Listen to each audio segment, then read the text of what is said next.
All right, so we finished this book that we're about to start reading again. This book that's called Fundamentals for the Sunni Intellectual. And we want to review. And the way we're going to review is just by reading it again, inshallah ta'ala. So I'm going to try to keep the explanation brief and read through it.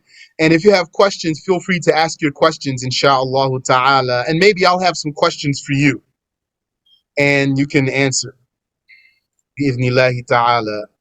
And probably also we'll do some edits on the way. And so the author says, may Allah have mercy upon him. Praise and thanks to Allah. May the salah of Allah and his salam be upon the master of the messengers, Muhammad sallallahu alayhi wasallam, and upon his pure family and righteous companions. Thereafter, introduction. Know that an intellect will never be perfect without Islamic monotheism. And you'll see that that's really most of the theme throughout this whole book is creed, aqidah, from intellectual perspective. Indeed, that is the cog of intelligence, that Islamic monotheism. That's the cog of intelligence. Cog means the piece that makes all the machinery work properly. There are only two alternatives to this fundamental of Islamic monotheism. There's only two alternatives to Islamic monotheism. Comparing Allah to something or denying him. Comparing him to something means paganism. Whether someone worshiped the sun or a cow or the fire or Jesus or any other creation, or even if someone worshipped his own imagination, like if he believes that Allah is in the sky, or if he believes that Allah is over the thrones or sitting on a throne, then he's an imagination worshiper. And denying him is atheism, denial of God's existence. We'll talk some more about atheism later, inshallah. Every intellect falls into these three. So now we quantified all the minds of all the intelligent creatures. Intelligent creatures are humans, angels, and genies. And we'll see if there's anything else. Either monotheism or paganism or atheism. But monotheism is only, in reality, Islamic monotheism. And what Christians call monotheism, which is just they're saying there's one God, what they call monotheism is not monotheism, because they said that God has three personalities, and that's paganism. Most religions are paganism in some form or another. And if one's neither a monotheist nor a pagan, then he's an atheist. Those are all of your minds, all intellects right there. Out of those three, only one of them is correct. So all the intellects that fall under those other two are all having a blunder. All those intellects have accepted a blunder. Islamic monotheism is the cog of intelligence. Every intellect falls into these three: monotheism, paganism, or atheism. And two of them are irrational. Wrenches in the clockwork. So if you had a wrench in your clockwork, it means it's not going to work right. It's broken. Even if the person is intelligent on a surface level, maybe this person is a judge or an attorney or a doctor or some other type of intellectual. But if he accepts paganism or atheism, then his mind is not sound. Therefore, The spark of intelligence is comprehending a beginningless, unchanging existence, without form or place, real and powerful, alive and knowledgeable. Then, do not be oblivious to the facts. If you know these facts that we're going to mention, this also contributes to the health of your intellect. The creations are contained inside of 6 directions. You know those 6 directions: up, down, left, right, front, back. Can't get out of those. As moving or still, tangible or intangible volumes of finite atoms with transient properties. The creations are contained inside of 6 directions as moving or still, tangible or intangible volumes of finite atoms with transient properties. So if you've studied the Aqidah well, then you know what all that talk means there. So all the creations are contained inside of 6 directions, which I just named for you.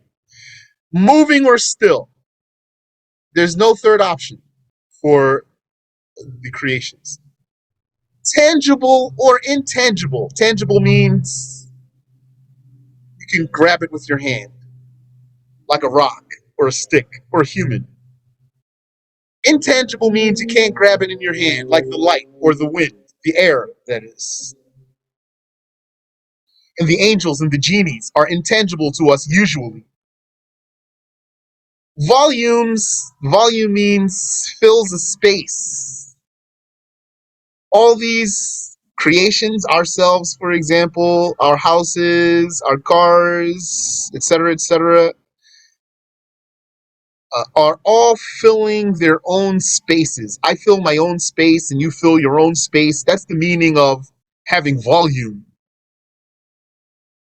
The light fills its own space. The air fills its own space. All the creations are contained inside of 6 directions as moving or still, tangible or intangible volumes of finite atoms. Finite atoms means each thing that fills a space, that fills its own space, is made of a limited number of particles. That means they are made of pieces that can't be split. The atom here means a piece that's so small it can't be split into 2 pieces. That's the traditional meaning of atom. That's what we mean here. That's not the current meaning of atom. The contemporary meaning of atom. In contemporary talk, they say they can split atoms, and they claim that they can prove it. So anything that they can split is not what we're talking about. And if someone claims that there's no such thing as an atom that can't be split, then he doesn't know what he's talking about. We'll come to talk about that later also, inshallah. So, moving or still, tangible or intangible volumes of finite atoms with transient properties. Transient properties means properties that come and go, like moving or still, or hot, or cold, or sick, or healthy, or strong, and weak, like that, and smooth and rough, etc., etc. You said, since space and time does not fall upon Allah, can a person say that Allah is another dimension outside of the dimension of the creation? No, you can't say that. What does dimension mean anyway? What does that word dimension mean? If you want, you can answer that question for me. But the answer is no to your question. But if you want to follow up, you have to answer my question first. And if you don't want to follow up, you could still answer my question. And then maybe I'll follow up with you. You said dimension. Yeah, but I want the asker to tell me what does he mean by dimension. And by the way, when you talk to a person, like if you're in a debate with a person, and he asks you a question, Then you answer him. Then, if you want, after you answered him, if he wants to ask you another question, you could stop him there and tell him, now it's my turn. That's what I just did. So you asked me a question, I answered your question, and I asked you a question, and I told you. If you want to ask me a question, you can, but you have to answer mine first. Yani, if you want to follow up, you can, but you have to answer me first. Okay, so you said, from my understanding, dimension is another realm of existence. Okay, now I figured you're going to say realm. What does realm mean? It doesn't work, as you can see, I think. So some are lifeless. Some of those creations are lifeless, like the stones and the plants, the sun and the moon and the stars. And others are alive. Humans, angels, genies, animals. And some living things are intelligent creatures, humans, angels, and genies. And also Al-Hurul Ain in paradise and Al-Ghilman al-Mukhalladun, they are intelligent creatures. Amin wa fiq. So these three lines right here encompass all the creations. Nevertheless, brilliance, the blessing that it is still not guidance. Like we were just saying, someone might be a judge or an attorney or a doctor or something else. The brilliance is not guidance. And there is no guidance without following the Messenger of Allah sallallahu alayhi wasallam. And the Messenger of Allah sallallahu alayhi wasallam cannot be followed without following the scholars. Yani, if you had to choose between brilliance and guidance, choose guidance. So that means if you had to be guided but dim-witted, then that's better than being brilliant and misguided. Indeed, the Sunni scholars are the highest geniuses after the prophets and saints. The prophets are the highest geniuses. A genius understatement for them. They are alpha geniuses. The prophets are alpha geniuses. And the saints also are geniuses. And then the scholars, yani, the best is to be a scholar saint. If you can merge being a scholar and a saint, then you are such a genius.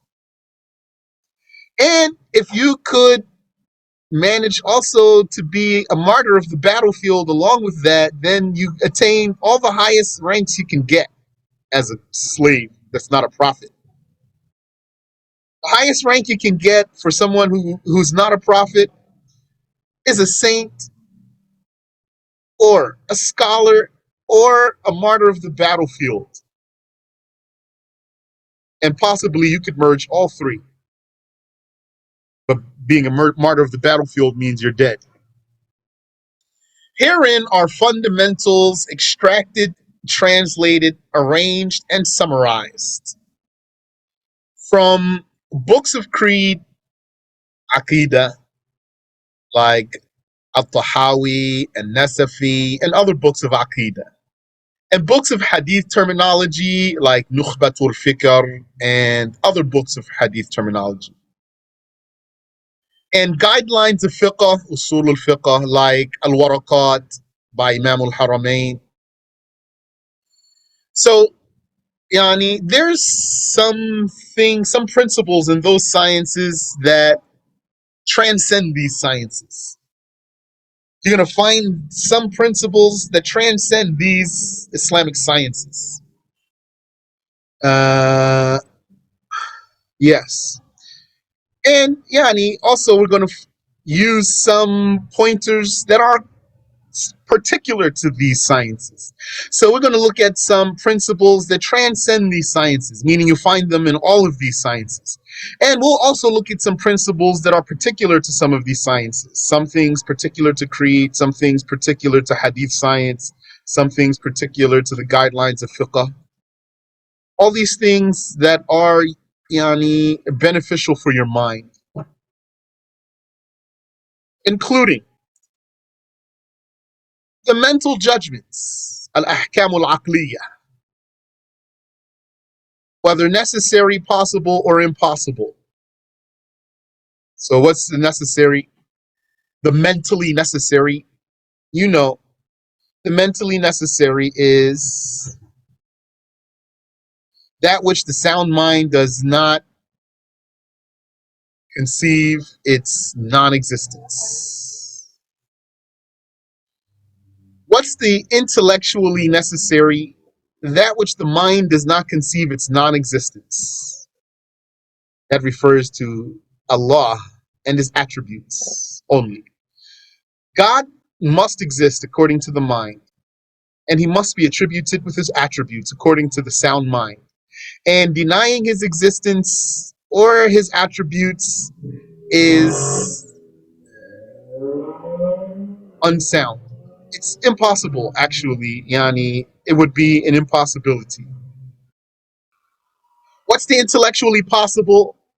That's what the mind accepts its existence at one time and its non-existence at another time. But the mind accepts its existence at one time and its non-existence at another time. And that's all the creations. The mind accepts our existence at one time, like now, and our non-existence at another time, like before we were born. So we are merely possibilities. All of us are possibilities. And the intellectually impossible is what the mind does not conceive its existence, like a partner for God, or like two opposites existing simultaneously in the same subject at the same time. That's what simultaneous means. Like standing up and sitting down at the same time. That's impossible to the mind. Or like an elephant fitting through the eye of a needle without the elephant shrinking and without the needle getting larger. It's not impossible to the mind that the elephant could shrink. It's not impossible to the mind that the needle could be enlarged, but it is impossible to the mind that the elephant with its size could fit through the eye of the needle with its size, original size. These gauge existence. And notice the way they are mentioned for you here. They're lined up for you here. They're mentioned for you here like a balance with something in the middle. Which one's in the middle? The possible is in the middle because possible could be existent or non-existent. The necessary is first because it would only be existent. And the impossible is last because it could not be existent. It would only be non-existent. So the necessary is the one that must be existent. The impossible is the one that can't be existent. And the possible is what could be existent or not. So it's in the middle. That's why it's arranged in this sequence here. But in the books, what I've always seen is that the necessary is mentioned first, the impossible is mentioned second, and then the possible is mentioned third. Okay, so any question about what I just mentioned now? If you do, go ahead and ask. I'm going to keep moving. This is a review now. And also, herein, you're going to learn, inshallah, about what's definitive. Definitive here means certain. And what we mean here is certainly true, or definitively true, or certainly false, or definitively false. So we can shorten that by saying definitive, or certain.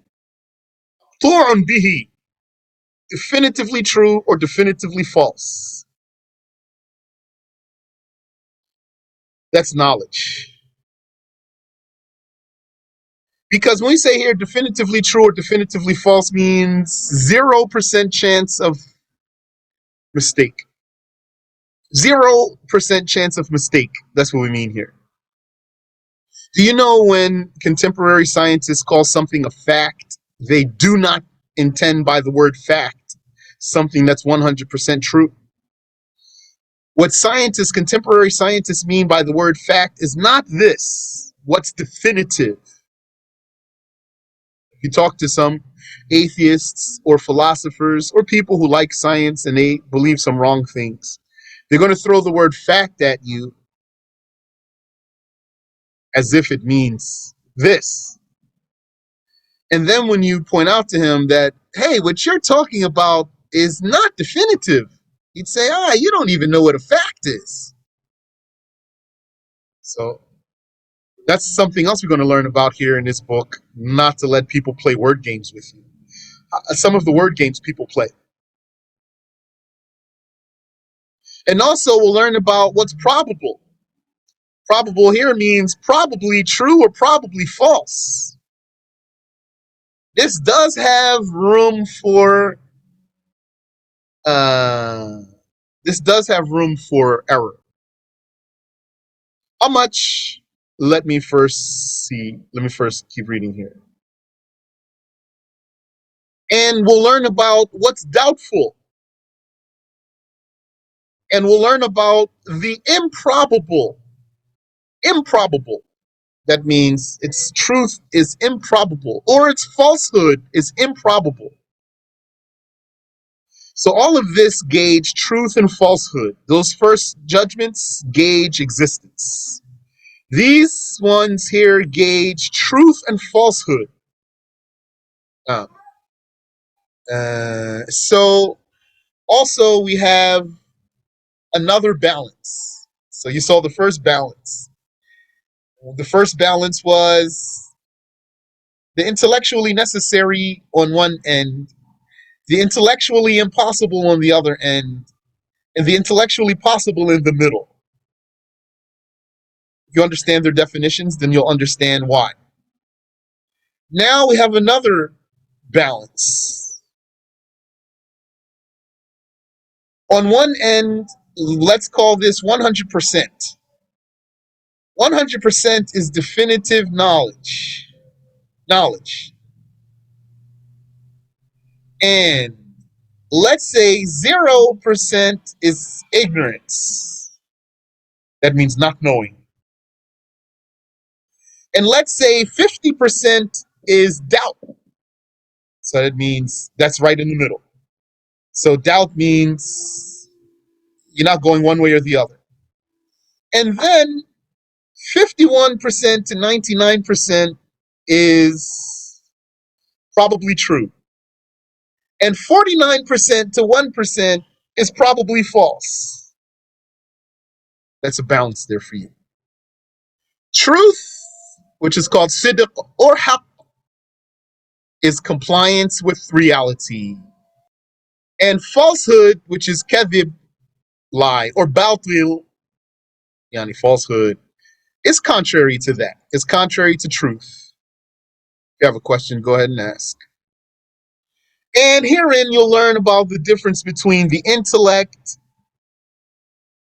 and the imagination or delusion. Here, let's make an adjustment here. The difference between thinking and imagination, yani imagining. The difference between thinking and imagining or delusion. And between the intellect and the brain. The difference between thinking and imagining. And the difference between the intellect and the brain. And Sheikh Abdullah says, yani, his words, what appears from his words, yani, what is actually his words is that you imagine with your mind. He says, Al-aqlu yatasawwar. Al-aqlu yatasawwar. This means the mind imagines. That's why I changed the statement here. So we'll see when we get to it, insha'Allah ta'ala. And herein you'll learn the difference between conviction, that means believing something, yani, taking something to heart, and application or practice. Application means practice. That means doing something. Just because you are practicing something doesn't mean you have a conviction. So, for example, someone might tell you something You don't necessarily believe what he's saying, but you might act because he said something to you. You might not believe what he's saying, but you would act because he said it. So there's a difference between conviction and practice or application. Where is this relevant? This is relevant when it comes to the hadiths of the Prophet alayhi salatu wassalam. When a hadith is acceptable, when a hadith is maqbool, acceptable, then we are obligated to apply that hadith. And we're not obligated to believe that the Prophet said those very words that are in that acceptable hadith. That's why sometimes the scholars would narrate a hadith and then they would say, oh, kama qal, which means, or he said something like that. When they said, or he said something like that, that means they don't have the conviction in their hearts that he said those very words necessarily. Still, though, they will practice what that hadith contains. And they deem that an obligation, actually. And herein, you'll learn about the difference between knowledge and conviction. Knowledge and conviction. And because you might know something without accepting it in your heart. You could know something, doesn't mean you accept it in your heart. Like what? Like Allah said about the Jews. يَعْرِفُونَهُ كَمَا يَعْرِفُونَ أَبْنَاءَهُمْ. They recognize him, Muhammad, as well as they recognize their own children. They recognize him as well as they recognize their own children. But do they believe in him? They don't. It means they know who he is. They don't accept. So there is a difference then. The Quran guided us to know the difference between knowledge and conviction.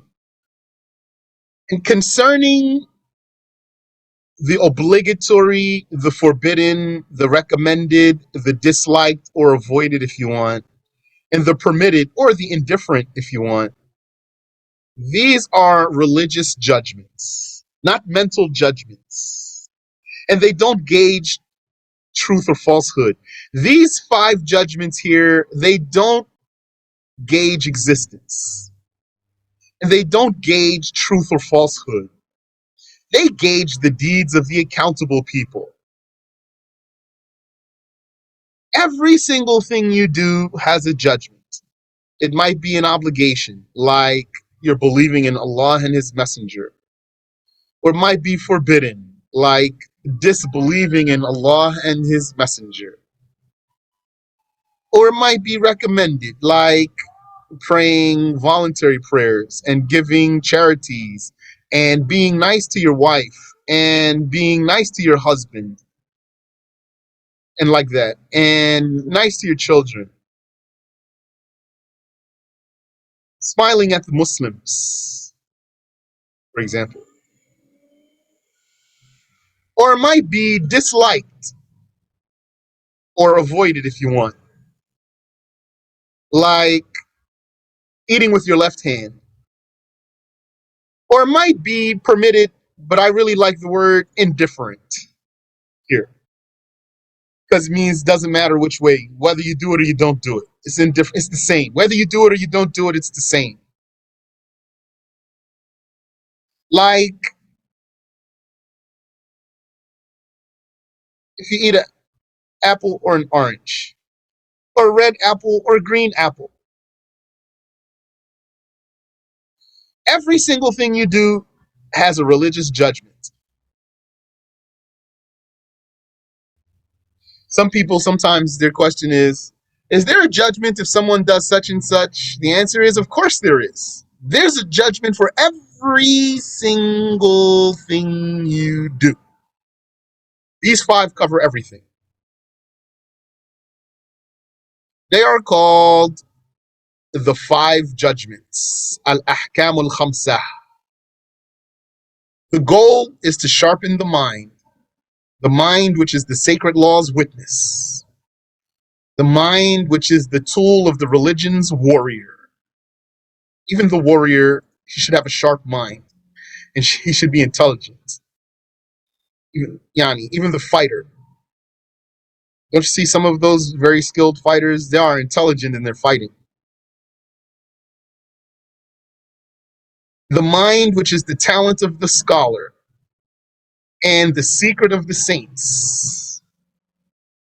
And thereby, if one sharpens his mind, inshallah, he will then strengthen his certainty, his yaqeen, his religious certainty.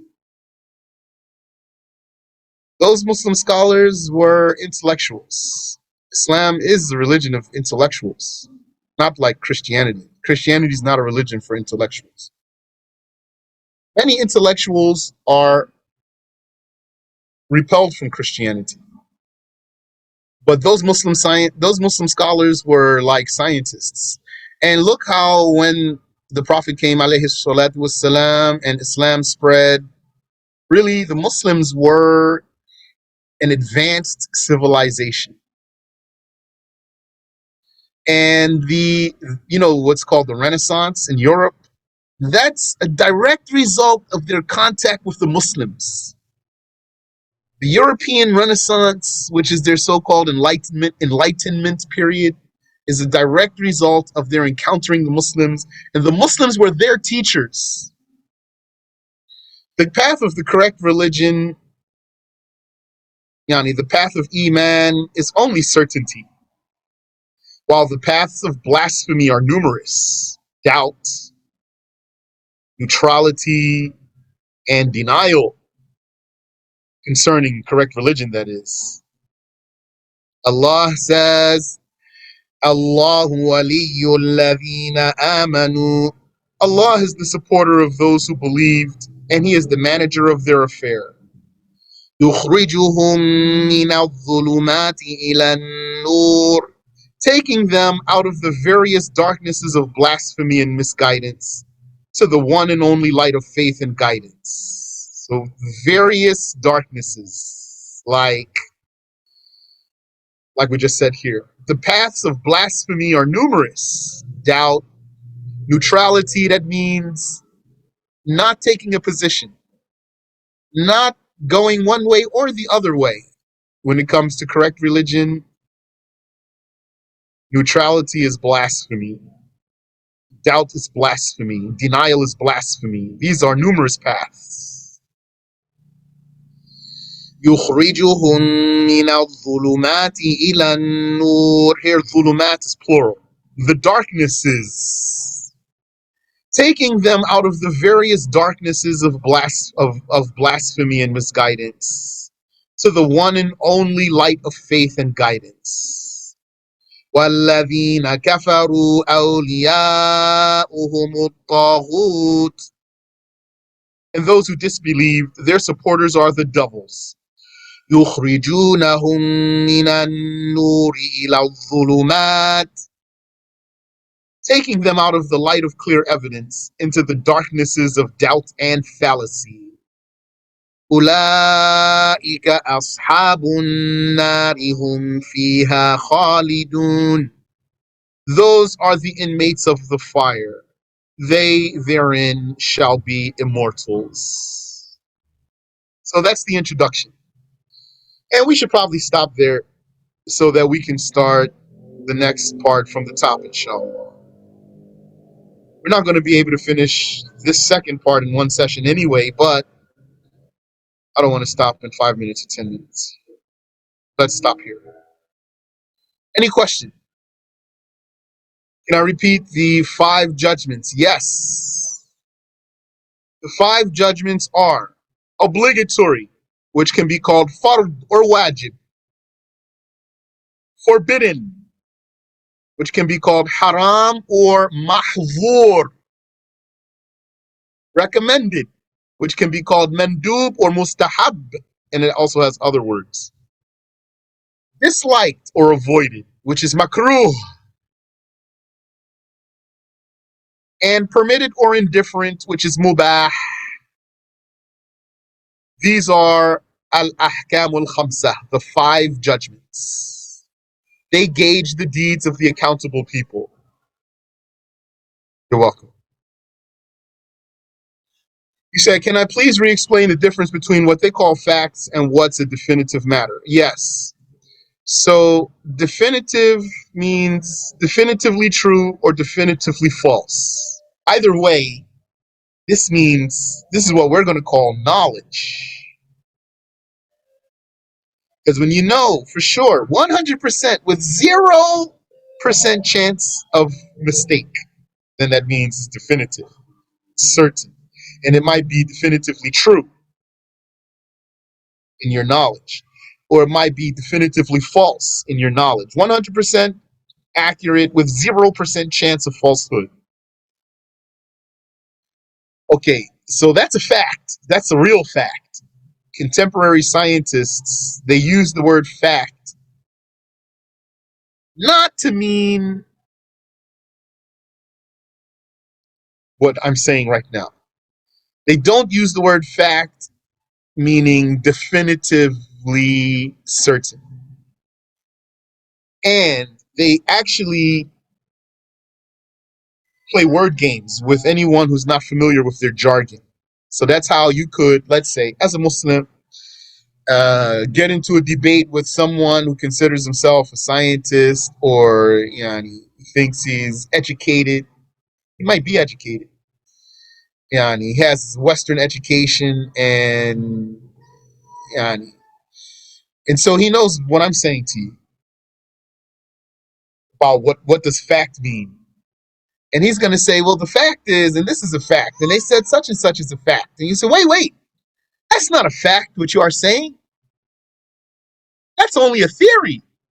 And then he would say, and he won't say, no, you're wrong, it's not a theory. He's going to say, hey, you don't even know what a fact is. Because when they say fact, they don't mean something that's definitively true. Basically, fact to them means the running theory, the current widely accepted theory. That's called to them fact.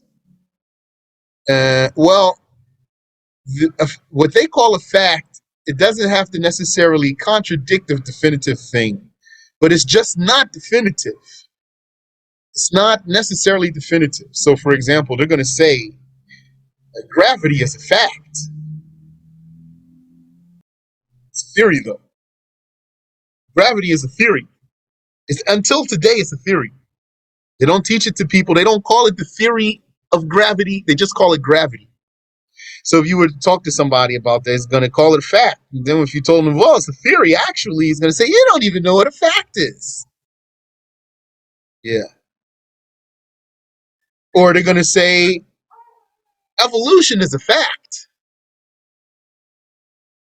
Any other question? What do they call the scientific laws? I don't know. Those considered facts? Maybe to them.